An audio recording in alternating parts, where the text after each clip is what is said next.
Fala galera, beleza? Olha que legal. Você que quer ser técnico de som, quer trabalhar com isso, quer ser reconhecido, quer viver disso. Olha que legal, a gente acabou de fechamos um sisteminha simples, cara, de som no açougue, ó. Uns fotinhos aqui, ó.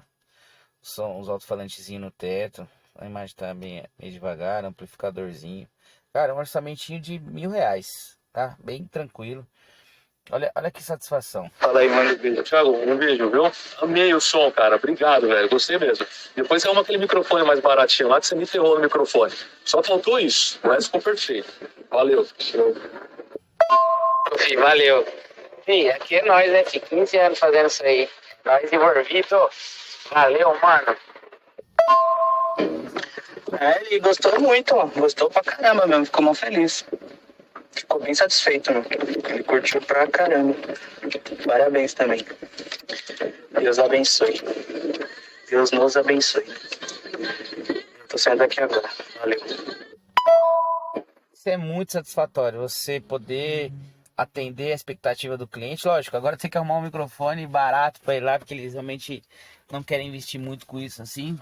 Mas sabem qual a importância do som no supermercado, né? De ter uma música legal para os clientes ali, fazer um anúncio. E vem com a gente, treinamento SPA tá aí, curso online todo dia aí.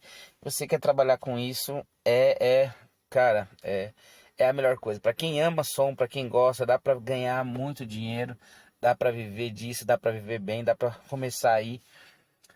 Fechou? Cara, só queria compartilhar isso com vocês porque foi muito gratificante, tá bom?